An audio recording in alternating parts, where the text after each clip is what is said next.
Jet ಪತನದ exclusive ದೃಶ್ಯ ಕಂಡು ಬರ್ತಾ ಇದೆ.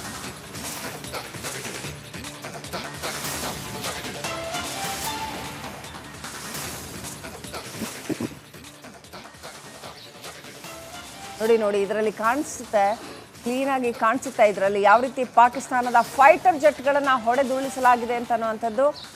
ಪಾಕಿಸ್ತಾನ ಭಾರತೀಯ ವಾಯು ಪ್ರದೇಶದ ಒಳಗಡೆ ತನ್ನ ಫೈಟರ್ ಜೆಟ್ಗಳನ್ನು ನುಗ್ಗಿಸಿತ್ತು. ಅದನ್ನು ಅತ್ಯಂತ ಯಶಸ್ವಿಯಾಗಿ ಭಾರತೀಯ ವಾಯುಪಡೆ ಹೊಡೆದುರುಳಿಸಿದೆ.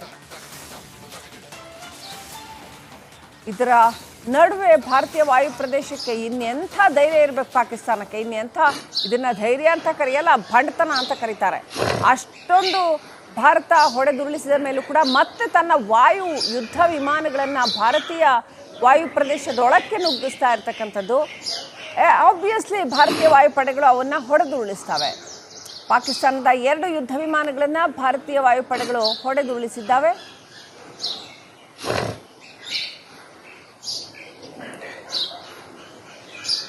ಯುದ್ಧ ವಿಮಾನಗಳನ್ನು ನುಗ್ಗಿಸಿ ಇದು ಅಧಿಕೃತವಾದ ಯುದ್ಧನೇ. ಇದು ನಾವು ಎಲ್ಲೂ ಕೂಡ ಭಾರತ ತಾನು ದಾಳಿಯನ್ನು ಮಾಡ್ತಾ ಇಲ್ಲ, ಬದಲಾಗಿ ಪ್ರತಿ ದಾಳಿಯನ್ನು ಮಾತ್ರ ಮಾಡ್ತಾ ಇರ್ತಕ್ಕಂಥದ್ದು. ಪಾಕಿಸ್ತಾನ ದಾಳಿಯನ್ನು ಮಾಡ್ತಾ ಇದೆ, ಬೇಕಂತಲೇ ಭಾರತವನ್ನು ಕೆಣಕ್ತಾ ಇದೆ,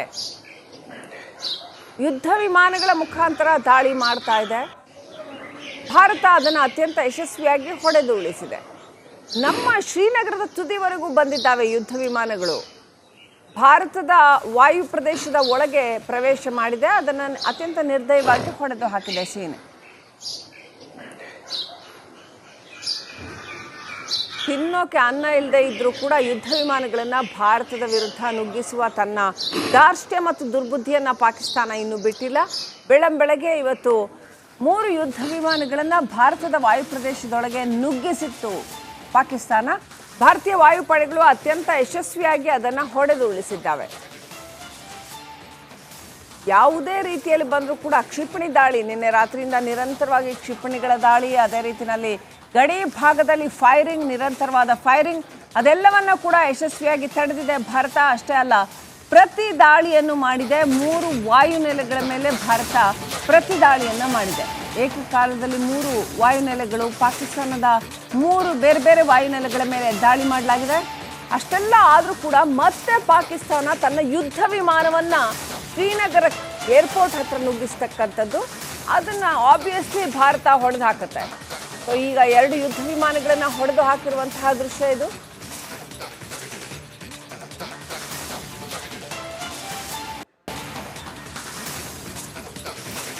ಅಸೀಂ ಮುನೀರ್ಗೆ ಏನಾಗಿದೆ ಅಂತ ಜನ ಮಾತಾಡ್ಕೊಳ್ತಾ ಇದ್ದಾರೆ. ತಲೆ ಕೆಟ್ಟಿದೆಯಾ ಅನ್ನುವಂಥ ಪ್ರಶ್ನೆನ ಕೇಳ್ಕೊಳ್ತಾ ಇದ್ದಾರೆ. ಯಾಕಂತಂದರೆ ಪಾಕಿಸ್ತಾನ ಅಷ್ಟೊಂದು ವೈಫಲ್ಯವನ್ನು ಎದುರಿಸ್ತಾ ಇದೆ ಯುದ್ಧದ ವಿಚಾರದಲ್ಲಿ. ಅಲ್ಲಿನ ಪ್ರಜೆಗಳು ಕಂಗಾಲಾಗಿದ್ದಾರೆ. ಅವ್ರಿಗೆ ತಿನ್ನೋಕೆ ಅನ್ನ ಇಲ್ಲ, ಕುಡಿಯೋಕೆ ನೀರಿಲ್ಲ ಅನ್ನೋಂಥ ಪರಿಸ್ಥಿತಿ. ಈಗ ಇರೋಕ್ಕೆ ಜಾಗವೂ ಇಲ್ಲ, ಯಾಕಂದ್ರೆ ಅಷ್ಟರ ಮಟ್ಟಿಗೆ ಅಲ್ಲಿ ಅರಾಜಕತೆ ತುಂಬಿದೆ. ಆಕಾಶ್ ಏರ್ ಡಿಫೆನ್ಸ್ಗೆ ಪಾಕ್ ಜೆಟ್ಗಳು ಪುಡಿ ಆಗಿದ್ದಾವೆ. ರಣರಂಗದ ಅತಿ ದೊಡ್ಡ ಸುದ್ದಿ ವೀಕ್ಷಕರ.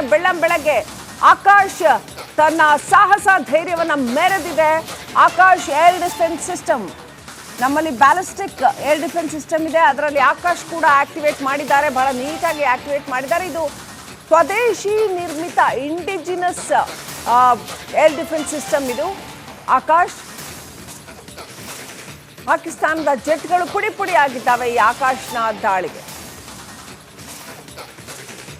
ಎಷ್ಟು ಸ್ಟ್ರಾಂಗ್ ಇದೆ ನಮ್ಮ ಏರ್ ಡಿಫೆನ್ಸ್ ಸಿಸ್ಟಮ್ ಅನ್ನೋದಕ್ಕೆ ಇದು ಸಾಕ್ಷಿ. ನಿರಂತರವಾಗಿ ಪಾಕಿಸ್ತಾನ ದಾಳಿ ನಡೆಸ್ತಾನೆ ಇದೆ. 2 ದಿನಗಳಿಂದನೂ ಕೂಡ ನಿರಂತರವಾಗಿ ವಾಯು ದಾಳಿಯನ್ನು, ಡ್ರೋನ್ ದಾಳಿಯನ್ನು, ಕ್ಷಿಪಣಿ ದಾಳಿಯನ್ನು ನಡೆಸ್ತಾನೆ ಇದೆ. ಆದರೆ ಅದನ್ನು ಅಷ್ಟೇ ಯಶಸ್ವಿಯಾಗಿ, ಒಂದೇ ಒಂದು ಕ್ಯಾಶುಯಾಲಿಟಿ ಆಗದ ಹಾಗೆ ಅಷ್ಟೇ ಯಶಸ್ವಿಯಾಗಿ ನಮ್ಮ ಭಾರತೀಯ ಪಡೆಗಳು ಕೂಡ ಎದುರಿಸಿದ್ದಾವೆ, ಅಷ್ಟೆಲ್ಲ ಹೊಡೆದು ಉಳಿಸಿದ್ದಾವೆ. ಶ್ರೀನಗರ್ ಏರ್ಪೋರ್ಟ್ಗೆ ಯುದ್ಧ ವಿಮಾನಗಳನ್ನು ನುಗ್ಗಿಸುವಂತಹ ಧೈರ್ಯ ಇದೆಯಲ್ಲ, ಇದು ಭಂಡತನ. ಇದು ಆ ಭಂಡತನವನ್ನು ಪಾಕಿಸ್ತಾನ ಮೆರೆದಿದೆ. ಇದೀಗ ಆ ಯುದ್ಧ ವಿಮಾನಗಳನ್ನು ಭಾರತ ಹೊಡೆದುರುಳಿಸಿದೆ.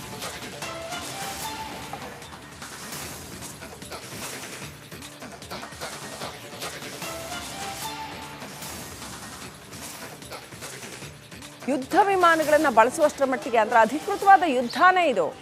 ಪಾಕಿಸ್ತಾನ ಅಧಿಕೃತವಾದ ಯುದ್ಧಕ್ಕಿಳಿದಿದೆ. ತನ್ನೆಲ್ಲ ಪರಿಶ್ರಮವನ್ನು ಭಾರತದ ವಿರುದ್ಧ ಉಪಯೋಗಿಸ್ತಾ ಇದೆ. ತನ್ನೆಲ್ಲ ಆರ್ಮ್ಸ್ ಅಂಡ್ ಅಮ್ಯುನಿಷನ್ಸ್ ಎಷ್ಟೆಲ್ಲ ಸ್ಟಾಕ್ ಇಟ್ಕೊಂಡಿದೆಯೋ ಎಲ್ಲವನ್ನು ಕೂಡ ಭಾರತದ ವಿರುದ್ಧ ಉಪಯೋಗಿಸ್ತಾ ಇದೆ. ಯುದ್ಧ ವಿಮಾನಗಳನ್ನು ಉಪಯೋಗಿಸ್ತಾ ಇದೆ. ಭಾರತ ಅದಕ್ಕೆ ತಕ್ಕ ಪ್ರತ್ಯುತ್ತರವನ್ನು ಕೊಟ್ಟಿದೆ. ಕಳಿಸಿದ 2 ಯುದ್ಧ ವಿಮಾನಗಳನ್ನು ಅಷ್ಟೇ ನೀಟಾಗಿ ಹೊಡೆದುರುಳಿಸಿದ್ದಾರೆ. ಬನ್ನಿ ಬನ್ನಿ ಅಂತ ಕರೆದು ಭಾರತ ಹೊಡೆದುರುಳಿಸ್ತಾ ಇದೆ. ಅಷ್ಟರ ಮಟ್ಟಿಗೆ ಪಾಕಿಸ್ತಾನವನ್ನು ಕಂಗಾಲಾಗಿಸಿದೆ ಭಾರತ.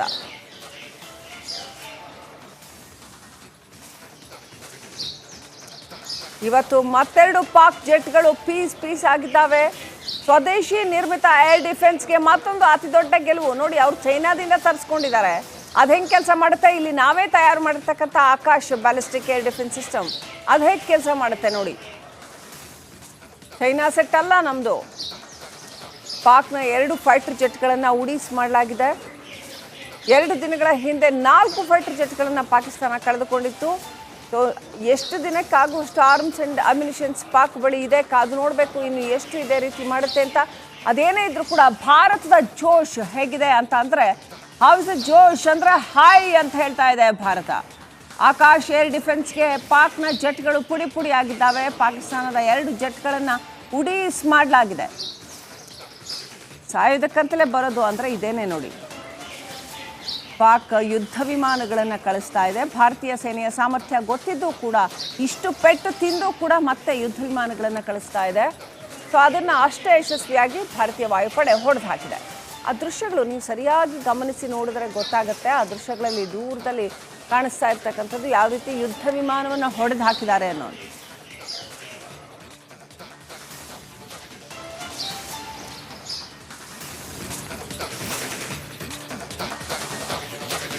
ಜಮ್ಮುವಿನ ಶಂಭು ದೇಗುಲವನ್ನು ಟಾರ್ಗೆಟ್ ಮಾಡಿತ್ತು ಪಾಕ್ ಫೈಟರ್ ಜೆಟ್ಗಳನ್ನು ಉಡೀಸ್ ಮಾಡಿದೆ ಭಾರತ. ನೋಡಿ, ಅವ್ರು ಕಾಶ್ಮೀರ ಭಾಗದಲ್ಲಿ ಫೈರ್ ಮಾಡಲ್ಲ, ಜಮ್ಮು ಭಾಗದಲ್ಲಿ ಫೈರ್ ಮಾಡ್ತಾರೆ. ಜಮ್ಮುವಿನ ಶಂಭು ದೇಗುಲವನ್ನು ಟಾರ್ಗೆಟ್ ಮಾಡಿ, ದೇವಸ್ಥಾನಗಳನ್ನು ಟಾರ್ಗೆಟ್ ಮಾಡಿ ಪಾಕ್ ದಾಳಿಯನ್ನು ನಡೆಸಿದೆ. ಪಾಕ್ ಫೈಟರ್ ಜೆಟ್ಗಳನ್ನು ಭಾರತ ಉಡೀಸ್ ಮಾಡಿದೆ. ಜಮ್ಮುವಿನ ಶಂಭು ದೇಗುಲ, ಆ ದೇಗುಲವನ್ನು ಪಾಕ್ ಟಾರ್ಗೆಟ್ ಮಾಡಿದೆ. बेहद अफसोस की बात है ये जो सारा जो हुआ है यार कम करने से ले लेना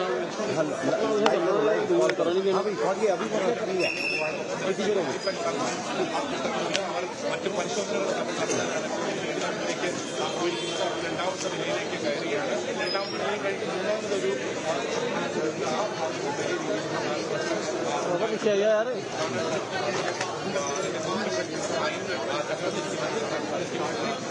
जम्मू शहर में काफी